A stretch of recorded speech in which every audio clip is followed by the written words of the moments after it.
Live. Welcome to Tamarah's Closet today.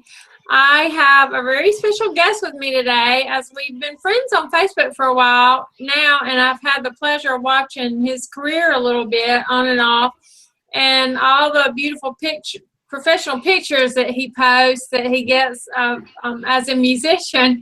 So his career has consisted of actually playing a lot of hard rock, southern rock, country, modern worship music, which I didn't know, and to acoustic folk. And he's actually the first bass player I'm getting to interview. I've interviewed a lot of guitarists, but he's my first bass player, so I'm really excited about that, because it's a little bit different, and I didn't realize how much different. He's self-taught, influenced by his older brother and several other people that I'm sure we'll talk about today. And fresh out of high school, he took the stage with the 1980s chart-hitting rock band Bellicose, named Z-Rock's Band of the Year with the album Love on Ice. So today he's joined with Voices of Extreme, and he's got a lot of exciting things coming up by his merger with this band. And so without further delay, I want to welcome Stephen G. Knight. So say hello, Steve, so I know you're still with me. I'm still with you, absolutely. That was a heck of an introduction. Okay. Well, I want to know, Steve, a little bit about your background, because did you come from a family of musicians? Like, were your parents musicians or singer-songwriters or anything? No, just my brother. I mean, I have a brother who's 5 years older than me, and he's the whole reason I'm in music at all, because he was a guitar player. I was 2, 3 years old. He was already playing guitar. I think he started at 6 or 7, something like that. And my first awareness of life was, we shared a bedroom growing up, and he would sit on the edge of the bed and play along with our, cassette player and learn songs. And for my first, existence of the memories was, laying in bed watching. So by the time I was myself, I wanted to play along with him, but not the same instrument. So I started on drums, actually, and I think it was my 6th birthday, maybe. My dad got me a little red sparkly drum set, and I started, playing along with him. And my brother would just say, "Okay, E blues," and he would start playing, and I would just start banging on the drums, trying to keep time. And I ended up getting pretty good. I took lessons for a couple of years, and then when I was 8 years old, we had moved at this time to Texas, and we had a concert in my room, basically, and I destroyed my drums like Keith Moon and the Who, and just destroyed them. And you know what I mean? I got all excited and just like destroyed the drums and started stabbing them and destroyed them. And so I'm like, well, I guess I'm not a drummer anymore because I don't have a drum set. You know what I mean? I just, but 2 or 3 months later, The Song Remains the Same came out in the theater. It's the Led Zeppelin movie of them playing at Madison Square Garden. So I'm 8 years old, he's 13. We go see the movie, and I'm sitting there watching Led Zeppelin on the movie screen at 8 years old. So I'm thinking, he wants to be Jimmy Page, of course, because he's the guitar player.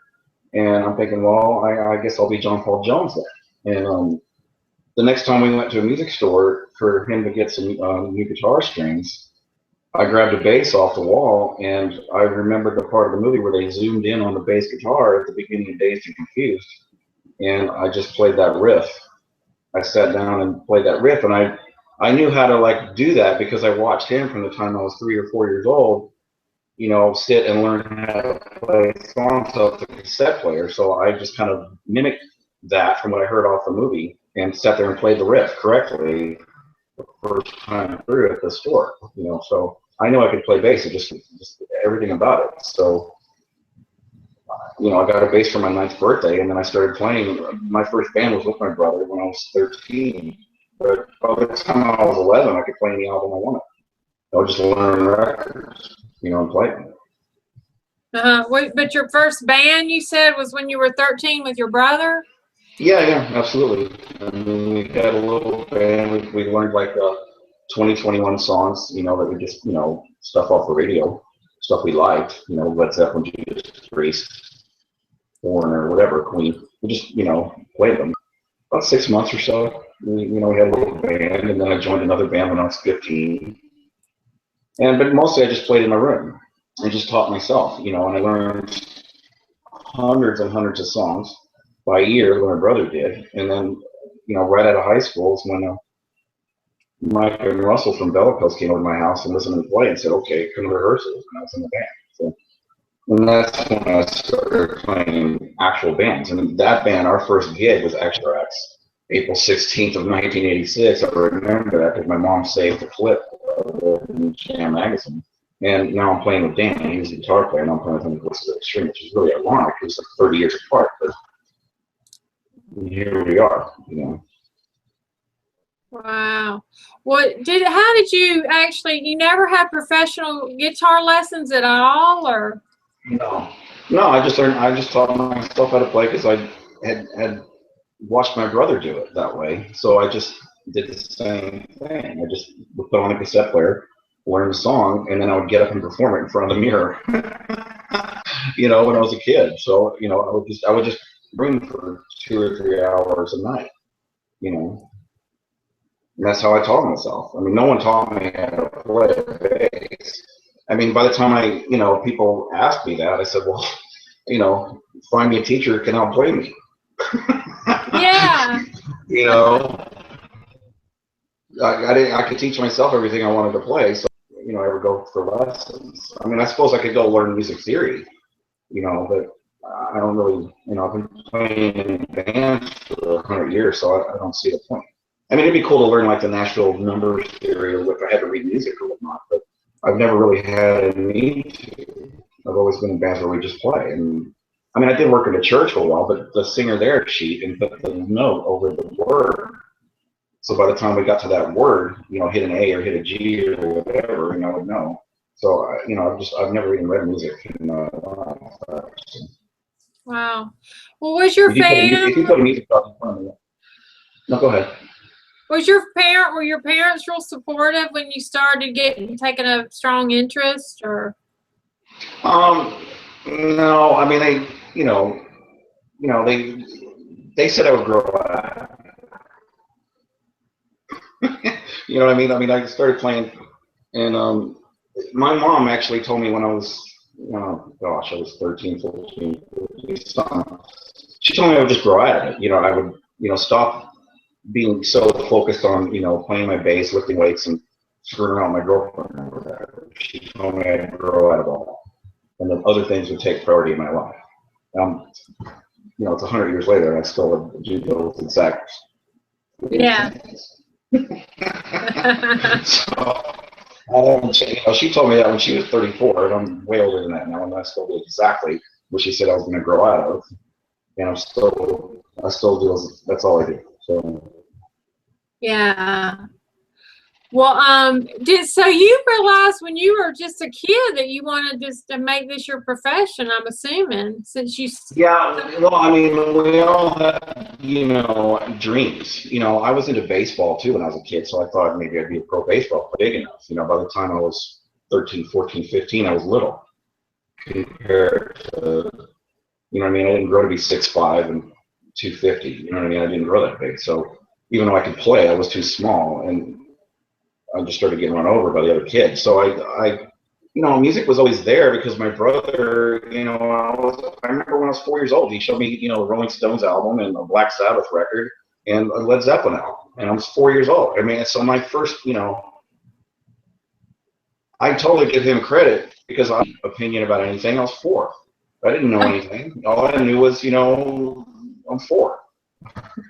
You don't know anything. But I mean, but he was 5 years older and he was already very into music and guitar playing. He was a killer guitar player. I mean, I have friends to this day that said, yeah, your brother really influenced me the way he played, and now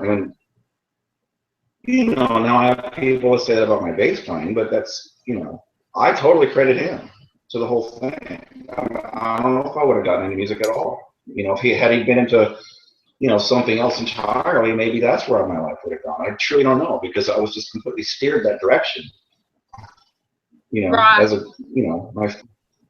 so I don't know, but it's what I am now, Right. Well, what was the determining factor that you wanted, because you were watching that movie, because what made you choose as a bass player versus, you know, guitar? Because they're just because he was the guitar player. I wanted to be in a band with my brother, not play the same instrument. That's all. Yeah. But there are differences for the viewers who don't know. There is a difference between the bass guitar and the 6-string guitar, right? I mean that. Yeah, there are, but you know, I can play a little guitar as well. But my level of bass playing is just far exceeding anything else that I've played. I mean, I can play guitar. I mean, I've recorded a 12-string acoustic on an album before. My bass playing just totally destroys that. And now I'm playing with Dan Spitz, who's one of the best guitar players on the planet. And, you know, I can never match what he does in a million, 100,000 years. But I'm a bass player, you know what I mean? I belong in a band with people like that. That's my end of it. Yeah. Well, who was your first idol when you were really young that you really, I don't know, that was a big influence when you were really, really getting interested in it? As far as bass player, Just as a musician, just who was your first? Did you have, we all, when we little, like, I remember when I was little and started liking music, I liked the Monkees, and, Yeah. Well, I mean, I did watch the Monkees and the Partridge Family and all that too. Hello. I mean, I liked Marie Osmond when I was growing up, but I still like Marie Osmond. She's cute. As far as bass players, there wasn't one in particular. I would just learn bands. I would learn like 8 cassettes of the Scorpions, and then like 8 albums from AC/DC, and then like 8 or 9 albums from Judas Priest, and I would just learn the whole catalog of music they had because I loved playing it in my room. So those bass players influenced me. If I said, who do I sound like when I play? I mean, there's a lot of Eddie Jackson from Queensryche in my playing. There's a lot of Geezer Butler from Black Sabbath in my playing. There's a lot of Steve Harris from Iron Maiden in my playing. There's a lot of John Paul Jones in my playing. There's a lot of all of it mixed in. I mean, Danny thinks I have just, I basically just play like I play, whatever fits the song. And, some of the songs, I do go back, I think, to my subconscious, and certain licks Butler fit, so I might throw it in, like our title song, Passion Over Grace, which I think we're going to release in a week or two. That's a very heavily, Geezer Butler bass line that I put on that. You know what I mean? But that's all that came to me when Steve Nichols was playing the drums the way he did. It just fit. So I just went nuts. That bass part is all over crazy. In fact, when we were filming, my hand would freeze and I couldn't move. But I'm like, this better be in a slow motion part right here, because I mean, my hand was like, I was just frozen because it was so cold. Oh my God, Long Island never gets warm, and the wind chill. We were outside filming that till it was in the 30s with a wind chill. So my head was frozen solid, and my left hand, when I'm trying to play, was frozen solid. I mean, just like my hand would stop moving. Like, oh my God. It was just so cold. I'm sitting there shivering. Wow. Going, and then, they'd say, rolling. I'm like, God, and then I'd go, but it was, it was great. I mean, the whole experience in New York has been great. I've been there probably 6 weeks of my life this year. It's 2 weeks in February, 3 weeks in March, and a week in April that I've been there. And we're going back very soon to do the rehearsals for the shows that start. Right now they're mixing the songs. We recorded 12 and we filmed 3 videos, and it's all being mixed and mastered and all that right now. And I think 2 of the songs are going to radio. One of them that's about autism awareness, because Dan has 2 twins that became autistic from vaccinations, which is a big issue. I mean, even Robert De Niro tried to put out a movie about it, and it's very common, unfortunately. There's a song about that, and that's going back. We filmed that one back in February as well. And then the other song, Passion, Love, and Grace, our title track that we filmed outside. It was a seance in front of the museum. It was freezing, but the video looks insanely spectacular. It looks like we're in another country, you know, and it's right there close to our studio in Long Island. You know, I walked my bass over there, and you know, it was 100, 200 yards from where I'm sleeping when I'm there at the studio in that park. It's a beautiful place. I mean, Huntington, we're right in the middle of everything. We're right in the heart of, it's the coolest city in your town in Long Island, and the studio's placed right smack in the middle of everything. So I can live there just fine with no car. My car is here, and when I fly there, I can walk to get my coffee about 100 yards. I walk to the gym about less than half a mile, and to Huntington Village where everything is. There's restaurants and stores and everything. It's less than half a mile. I can live, and I do my whole daily routine before, you know, Danny and Donnie even show up to the studio, before we do any work. You know, they're working, you know, different things. They're constantly working other things. But as far as like when they come to record us or whatnot, you know, I can do my whole day, no vehicle, no problem. It's great. It's just cold. You know. I dress, you know, I dress like a mummy and cover myself up because it's so cold. You know, even now it's almost May and it's 40s and 60 for a high in the day. So you still have to bundle up even, you know, until June. But you're gonna be performing with them globally, and this is for the new album that was about the, you know, the autism, because Dan has 2 children with autism. Yeah, there's one song called Little Voices that him and Donnie recorded acoustically in 12. I just loved the song. It just stuck in my brain, and I wrote a bass part to it. And when I went there in February to record all the other songs, they didn't have that one in their head to do for this band. And I said, I love this song. I have a bass part to it. Let me play it. And I started playing it, and Donnie was like, and he started singing along in the bass part, and they were like, ooh, yeah, we got to do it. And so they turned it into an electric song, and it's completely changed. I mean, now it sounds like Stone Temple Pilots meets Soundgarden meets Led Zeppelin. It doesn't sound like it did when it was just acoustic at all. It's incredible, man. And it's completely different. And I said, you realize the bass part I just played doesn't work anymore. And the guitar part, because he wrote this unbelievable thing. Because he's when it comes to just plugging into the board and creating music out of thin air, he's just gifted at that, you know. And you know, we all kind of just freaked out on each other as musicians when we first played anything. The first song we recorded was Who Am I, the one that we put the video up to already.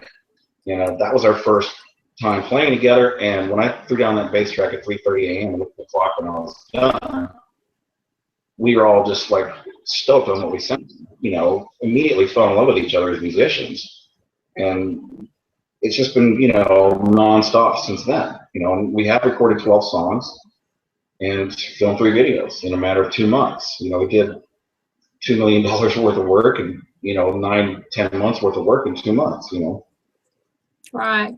Now, but you're going to be, what can you, I know you can't talk a lot, but you did post something about the reality show on your page, so I guess you can talk. I can't say, yeah. I can't really talk anything. It's not a reality show. There was a small clip about Dan being a watchmaker. And there's a song, it's just a song that we recorded that is written about that, called Double Three. That he's a watchmaker and he went to Switzerland and learned how to make watches, or repair timepieces, like $1 million timepiece. He's one of like 10 people in the world that can do what he does. When he retired from Anthrax, he wanted a whole different life. So he went there and learned that. Got degrees in it and everything else, and he's one of the few people that can do what he does. And watch repair and making and all that. It's just as what, you know, he's gifted at that to the point where CNN did a story on him, you know, years ago. And while we were in the studio recording in, I think it was February, when I was there the first trip, CNN called and wanted to do another story about him being a watchmaker. Well, I have this new band, you know, what's the extreme? So you know, they sent a guy out and he filmed us doing a song about autism. And so there's they put a clip out. It's, you know, it's public now. They put a clip about him being a watchmaker, heavy metal watchmaker is what it's called, you know. And I think it got like 18 million views worldwide. So we wrote a song, or they were, you know, Donnie and Danny wrote a song called Double Freak, because, you know, he's doubly gifted, double freak. And we recorded that, and that's all so far. I mean, as far as anything else, that's all Right. about that. But going back to when I could tell you the rest, but I'd have to kill you afterwards. I can't. Yeah. Well, going back to just as a bass player, when a musician decides they want to be a bass player, does that mean something different, like a lot of moving around from different bands, or is there stability like there is with the lead guitarist, or how is it different? As far as moving around from band to band, bass players. Well, as a bass player, is it different than like a lead guitarist? Or if you decide to be a bass player, are you going to have a different type of career than, are you going to be moving around a lot more? Or is there still that stability with a, you know? I think it's different for each musician, no matter what instrument they're on. I mean, it just depends on what you're. I think there's just so many factors in what you just said. But for me, you know, anytime from the time I started, other musicians will watch and ask me to play with them, and either it clicks or it doesn't. I mean, being in a band has, you know, almost nothing to do with just, not nothing, but just how you play together, you know. And then there's this huge chemistry factor. It's like when you're in a relationship with a spouse or something. You have to have chemistry musically. You have to get along with them. You have to kind of fit. You're not just, oh, I can play this instrument really well, and so can you. I mean, there's got to be, you know, compatibility on a lot of levels that factor in. I mean, there's a gajillion bands, and band members come and go. And I've played with both bands, solo artists, where, you know, I've been hired to play with such and such country singing. I've done a show with Billy Joe Shaver, one of the country legends of the world, who wrote songs for Waylon Jennings and Willie Nelson.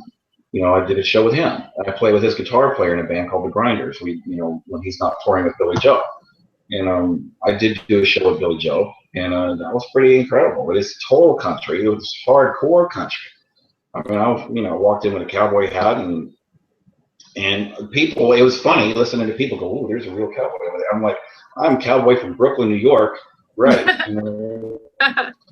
But I mean, you can dress me up like a cowboy, and I'm still gonna look like I'm from Brooklyn as far as I'm concerned. But you know what I mean? But you know, I played country, I played folk, I played, when you said modern worship, I played in church.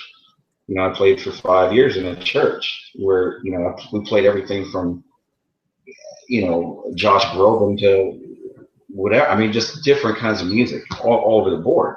And we had guest artists coming in, and I would play folk music with folk singers. And I ended up recording a folk album, 3 worship albums. I'm on a lot of different records that are completely different, totally different styles of music. You know, Michael Gott he's an incredible singer and songwriter and spiritual music. And I did 2 or 3 CDs with him, I think 3.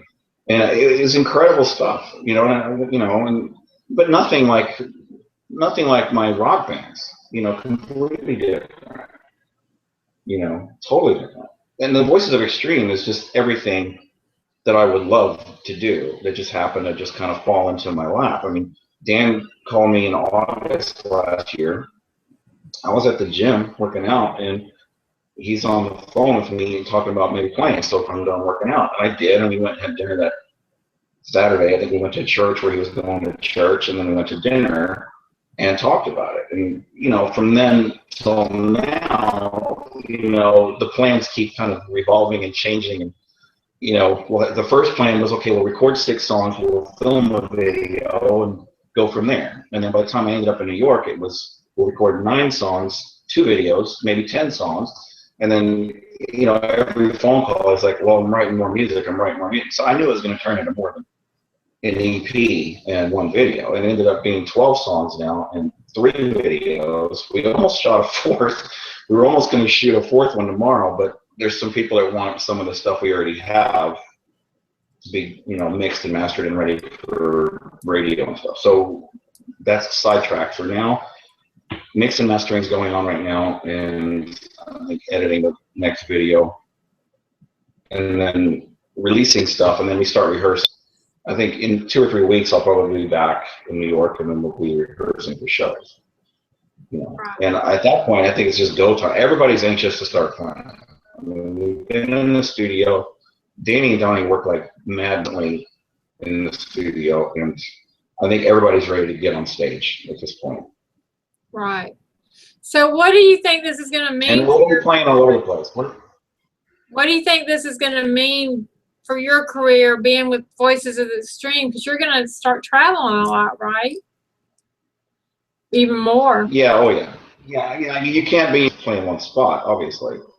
I mean, you can. I mean, there's, you know, I have lots of friends that I've played with here. I mean, everybody used to tease me a couple of months ago, up until a couple of months ago, that I'm in.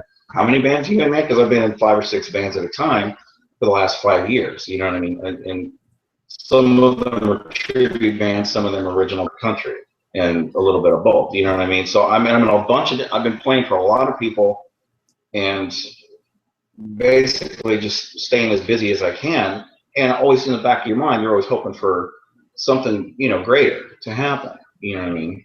And you can't. I mean, a lot of people think you can just, you know, be a weekend warrior and somehow get to where you got to go.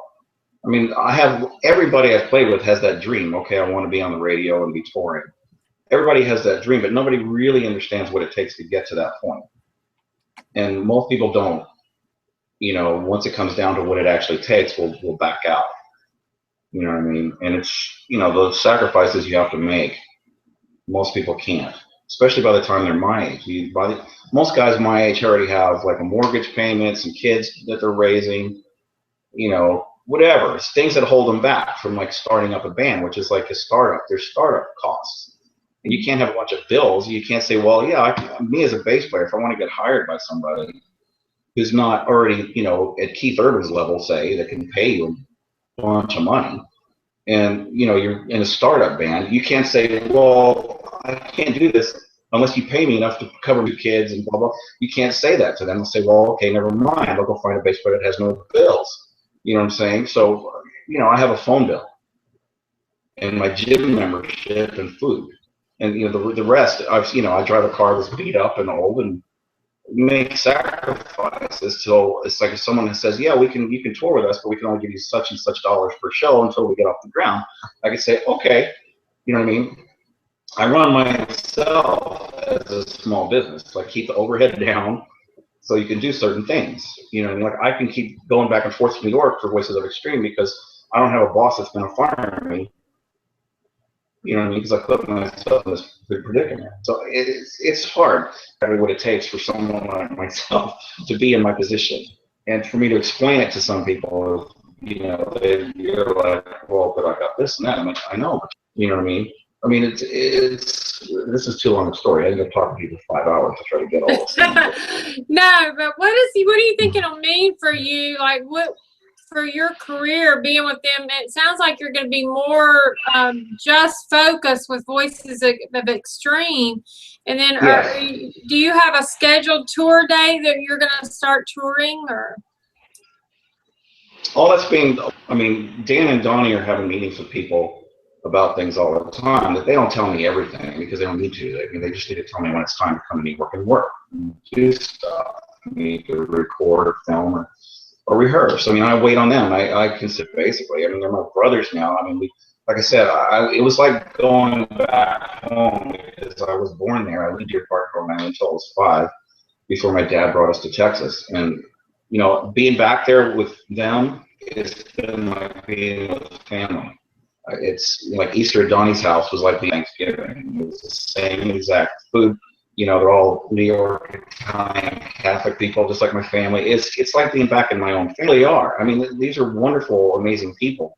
not just my bandmates. They're incredible people. I mean, Donnie's an amazing human being. His whole family is, and Danny's, he's like this little bright light, you know, from God. You know, he's just an amazing little guy, and he's one of the coolest people I've ever met in my entire life, and a total godsend. And the whole band, you know, feels like we're anointed almost. But you know, our drummer is one of the sweetest guys in the whole world. He looks mean like a big Viking, but he's the sweetest guy in the world.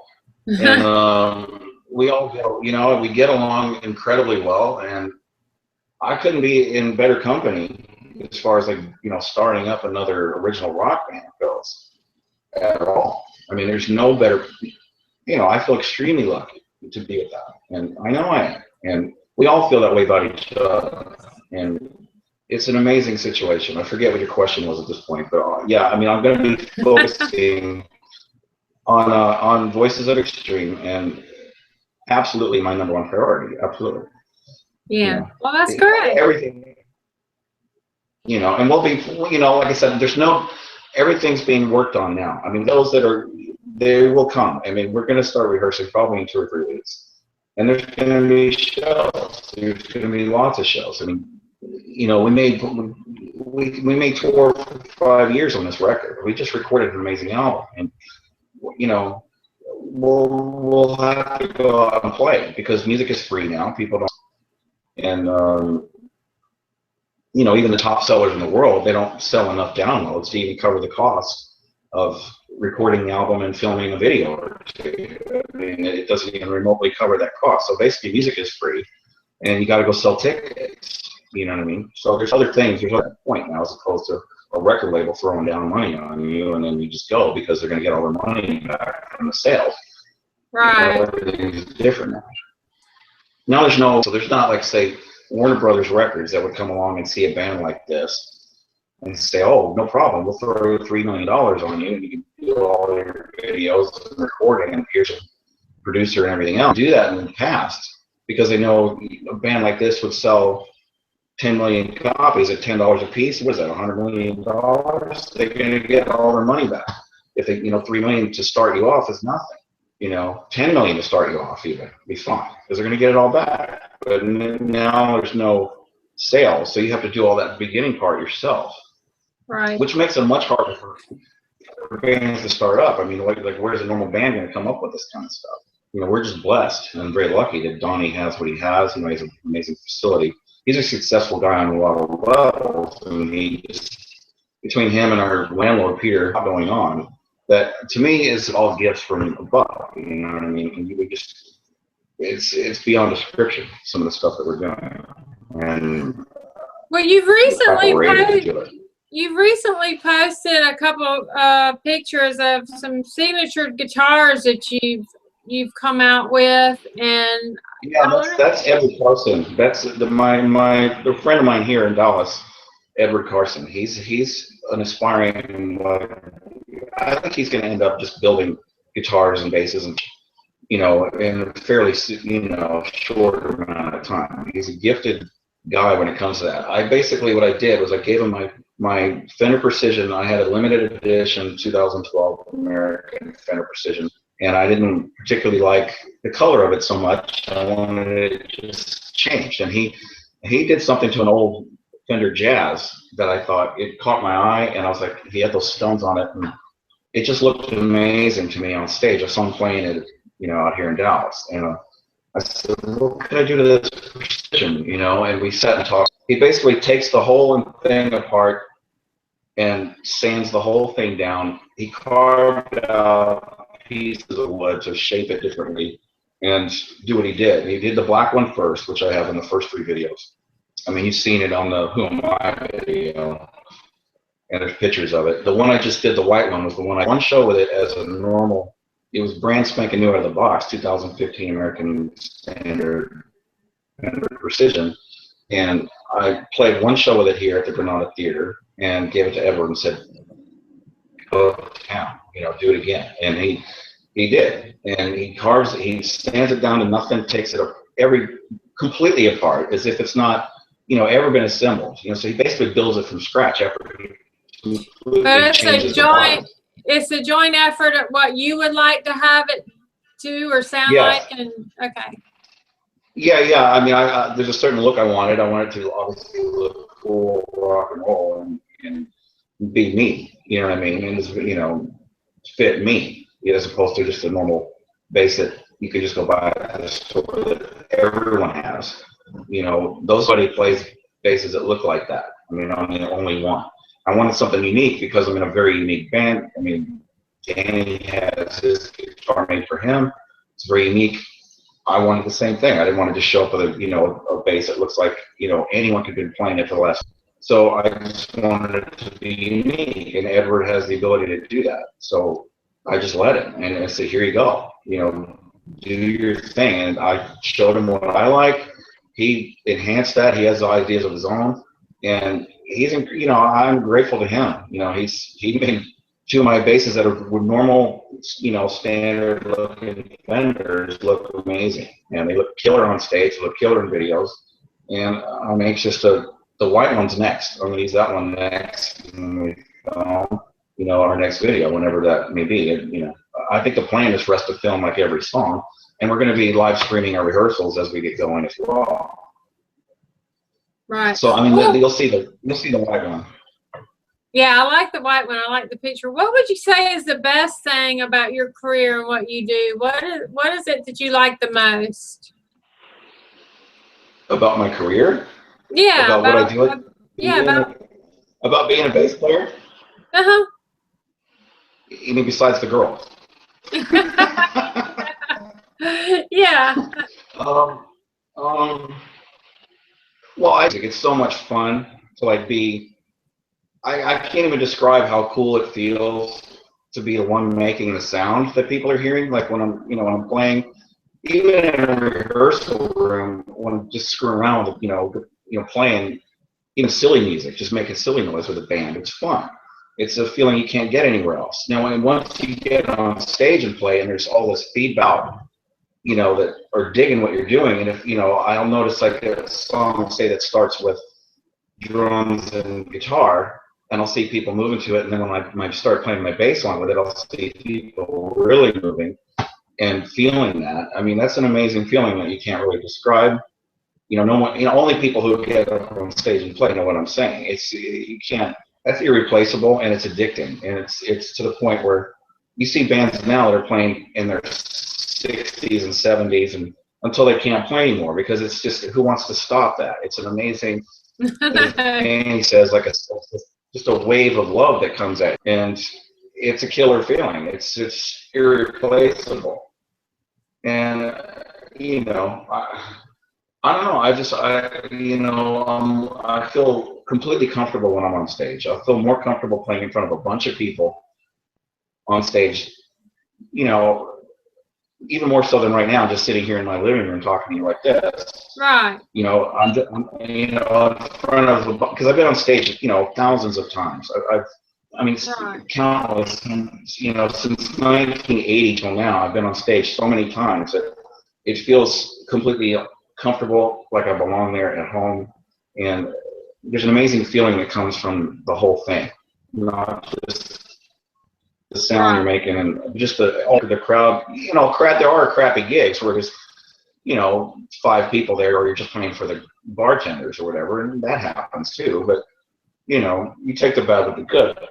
Exactly. But what would you say is the most challenging thing in your career that has been the most challenging for you as a musician? What's been the hardest thing for you during the whole?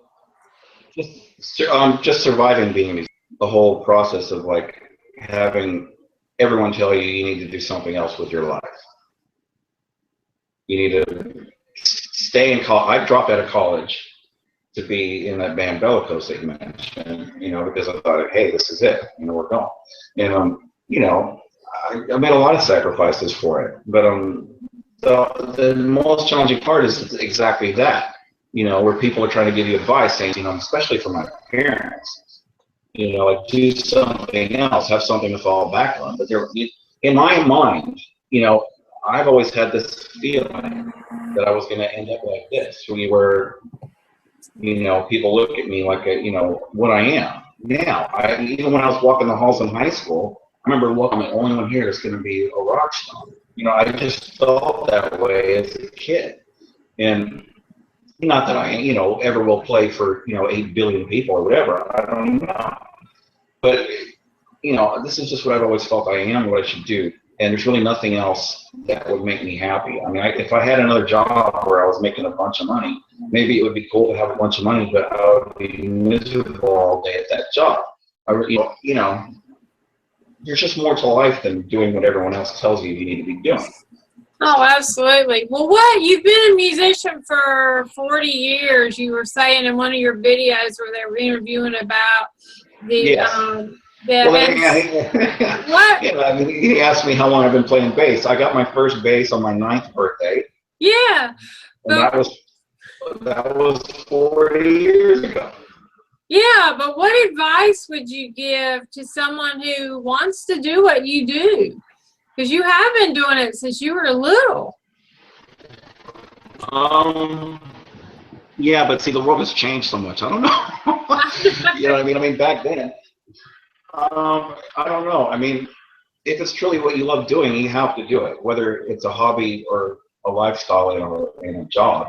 You know, mine's turning into my work and, you know, all I do. And, you know, besides my daily routine in life, yeah, that's what, you know, going and disappearing for a while and playing, you know.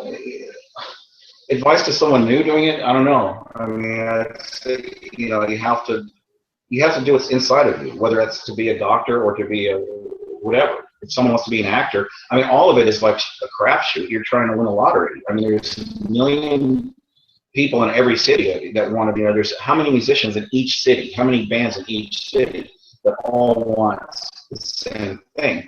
And so the odds are stacked heavily against you, and that's what your parents tell you. Well, there's no way. It's like a needle in a haystack, and how are you gonna, you know, you gotta have something to fall back on. That's how my parents, nothing but, you know, negativity actually coming from my family a lot of the time when it came to the music, you know, and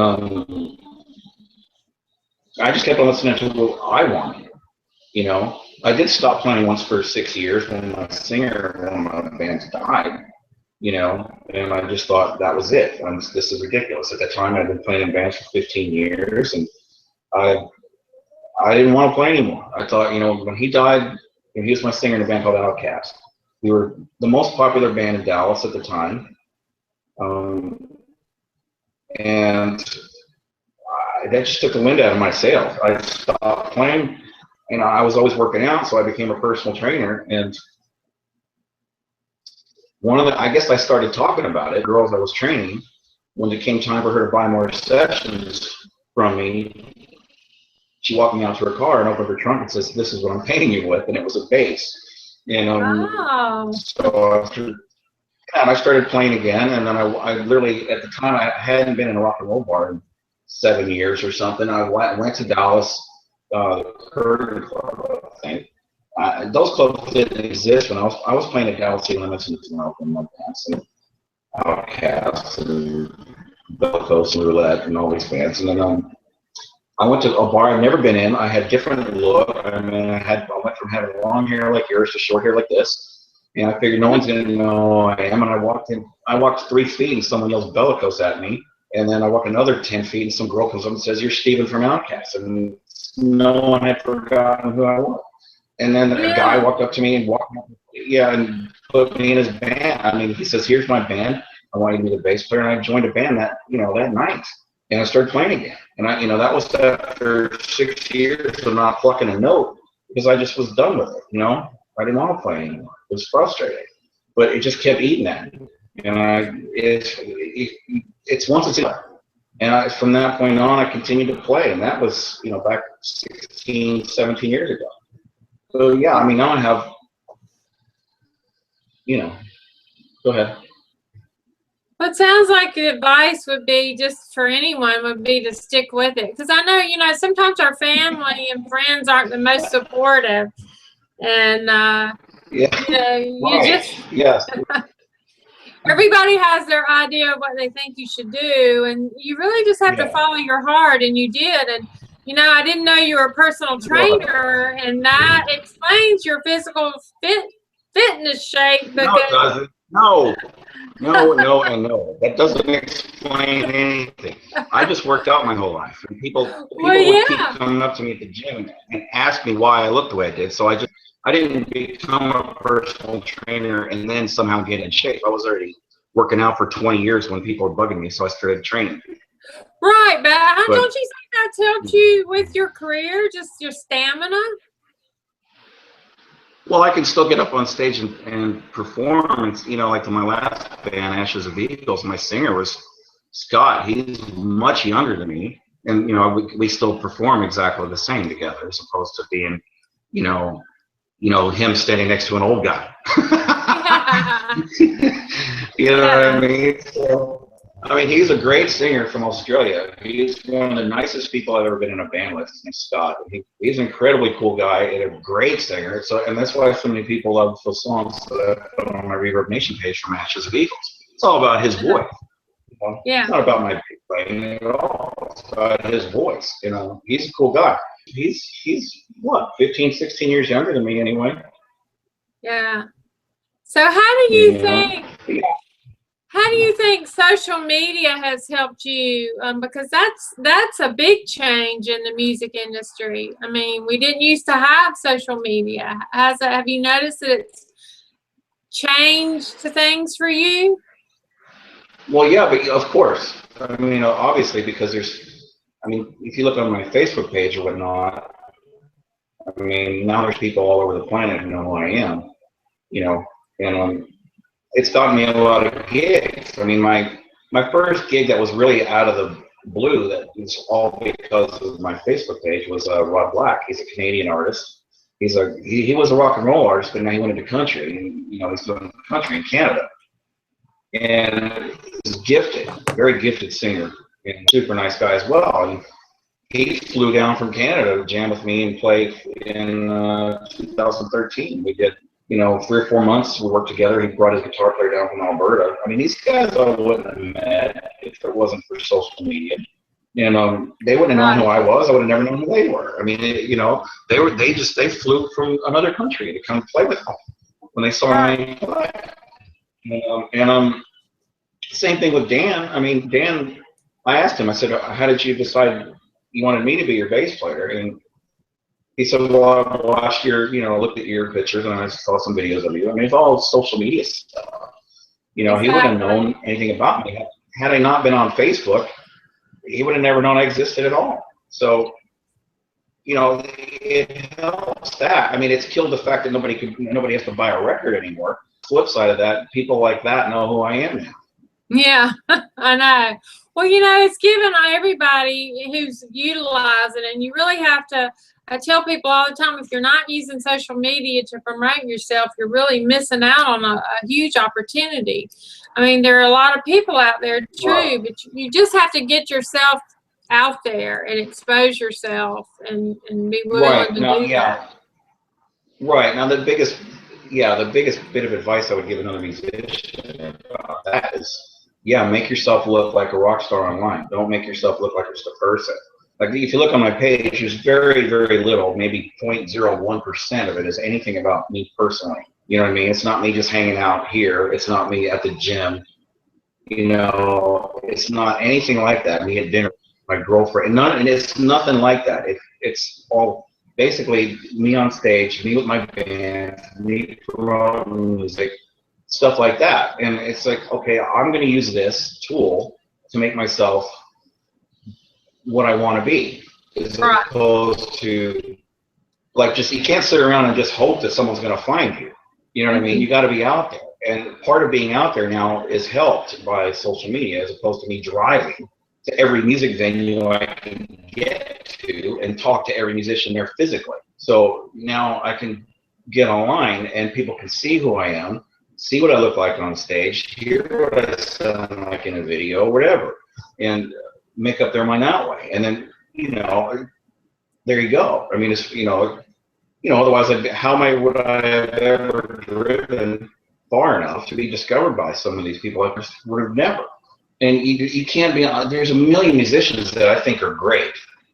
there's friends of mine here that I think are great musicians, but most of their, you know, social media is about, or whatever they're doing that night at dinner with their, you know, a girlfriend or something, and that's not helping. Right. You know what I mean? That's cool that you have all that, you know, cool. But you know, I have all that too. I have more than my hands full with personal stuff since I was 5 years old till now. I don't need to tell everybody everything about that. What I need is to be in a band that is traveling and doing well, and that's what I needed, and that's what I needed from social media. I didn't need to tell everybody, hey, I'm at the gym today. So my page has nothing to do with that. You know what I mean? You can tell I've been to a gym, so enough. Let's talk about what I need for a career, because that's not going to make me a dime. You know, that's not going to help me at all. That's just going to, yes, I'm not falling apart. You know, I'm not, you know, limping. I don't look like a typical middle-aged guy. Yeah. That's cool. That's all cool, well and cool, but you know, I need a career. I know my voices of extreme. So you know, so that's what I use my Facebook for. And I think anyone who's a great musician. There's plenty of guys here in Dallas that are great musicians that don't promote themselves enough in my mind. Yeah, exactly. Well, where would you like to see yourself 5 years from now? Do you have a picture in your mind? Just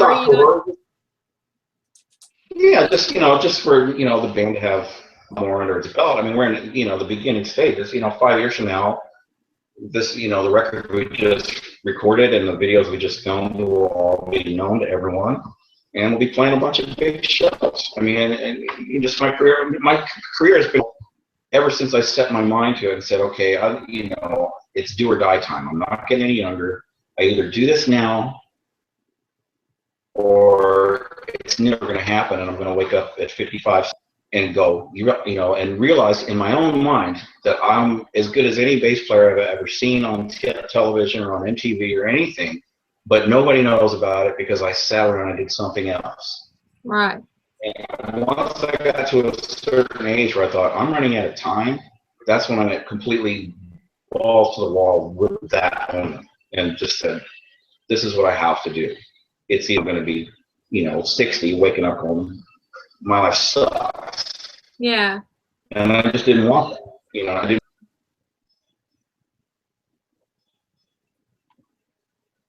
Well, I'm excited for all the things that you have coming up, and I really do. I think that's awesome. I hate we're gonna have to end this today, but I know you gotta get on a plane soon, don't you?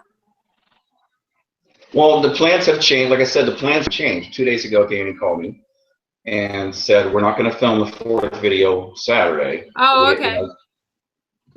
Basically, that was the plan to film.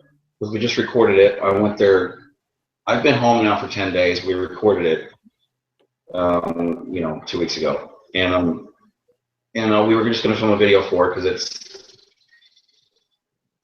it's a great song, and we want to film videos to everything. But basically, plans always get evolve and change. When someone, you know, calls or that, we'll stop what we're doing and go for that. It's too long a story. But basically, we're mixing the songs we already have. We already have 3 videos in the can, you know, and 12 songs recorded. So we're just going to go with it for now, get everything we need out, and start rehearsals and start playing. Like I said, everyone's jonesing to get on stage and play now because, you know, you know, studio, you know, filming in studio is all cool and well, but then months go by and everyone's jonesing to get up on stage. So yeah.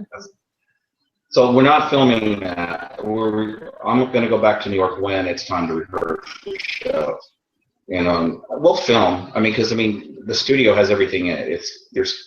You can film a TV show in there, and we'll probably live stream, you know, some of the rehearsals or whatnot. Well, there's going to be stuff out. People will see. You know, it's right now. It's all being, there's this arsenal of promo material that we're putting together. So there hasn't been a lot thrown out there. We just threw out the video we started with, the Right. my one. So there'll be something on the page. You know what I mean? Like, okay, we are a real band. We're not just talking about it. So we threw that out just so something is there. But I mean, as far as like really promoting and going nuts. That's going to start. Shows to promote. You know, it doesn't matter to throw a video out now and then have nothing to do. I mean, if we have, you know, a tour booked, now you have a reason to put stuff out. So it's all going to go hand in hand. Yeah. Well, is there anything else you wanted to add today, Steve, before we go? Like, was there anything, other announcements you wanted to make, or? No. Like what? No, like what? Like, well, any plans that you have, or tour dates? Have you got those?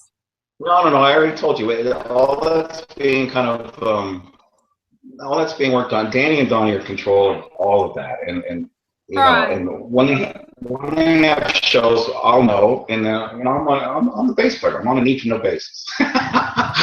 You know, so you know, when I need to know something, they're like, you know, I just try to sit back and play my bass, you know.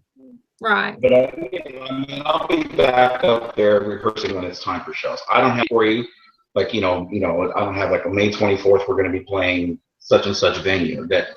That's being worked on. You know what I mean? There's right now the like I said, the arsenal of promo material is being put together, so people can come in and see this, that can do stuff like that for us, you know. So there's stuff going on behind the scenes, you know, that all that will answer itself. Right. So, you know, for me to tell you anything would be speculation as far as a date and like when. I mean, I can predict, yes, I think I can predict this. In 3 weeks, I'll probably be getting a phone call saying, we have shows booked, get here and rehearse. And you know what I mean? That's my prediction. I could be wrong. Right. It could be 2 weeks, it could be 4. Right. Yeah. But well, I don't have anything else to announce. I mean, you know, like what? Yeah, I'll be going to the grocery store. I'll be going to the gym and the grocery store soon. That's about it. Nobody cares. Well, I'm so grateful that you were able to be here today, and I want to thank you for joining me here today, Stephen. And I'm excited about everything that's going on with Voices of Extreme, and you'll have to keep me updated so that I can keep everybody else updated through the blog as well. So, well, of course I will, and you know, I'm the one that should be saying thanks for having me on your show here. So, you know, I appreciate not the other way around. Oh, well, it's been great, and I'll have you back, and I can't wait to see what else happens. I'm looking forward to following you on Facebook, just to see the more videos. It's exciting stuff. I mean, I watched before, Donnie played me the rough draft, basically, of the video we filmed for the title track, and I was like freaking out on what it was like already, as far as, you know, it hasn't been completely edited yet. I was like, oh my gosh, you know, we're all extremely excited with what we have, and you know, I want everybody to hear it, you know, yesterday. We all do. It's have to be done in a proper order, you know. So, you know, there's some sitting around and waiting involved. That probably drives me the most nuts about the music business in general. Any musician will tell you, there's a lot of sitting around and waiting, you know. Right. You know, hurry up and wait. But you know, and everything that you want yesterday. So, and everybody in this band feels the same way. We're all extremely excited. We're all very proud of what we just recorded. You know, these songs came out of nowhere, you know, out of these brilliant minds of Danny and Donnie, and then, you know, I throw my bass track hugging me, you know, and we're just, you know, like I said, in love with each other as musicians, you know, and they were like my brothers. They're like my big brother. So it's, you know, I'm super lucky, and I'm, you know, more than happy to, you know, there's no words, you know, as far as how great, how lucky I feel being in that band. So. Wow, that's awesome. And I'm excited to follow you and see where all it goes. But so I want to thank you again, Steve, and I want to thank the viewers for their continued support. And you can find Steve on Facebook, but he's also, you can go to the Voices of Extreme site, just voicesofextreme.com. And you'll see a replay on YouTube as well as my channel, YouTube channel, as well as tamarahscloset.com. And so stay tuned for more live interviews coming up. I'll be making announcements soon. And to my viewers on Success, can you continue on rocking it? And thanks so much.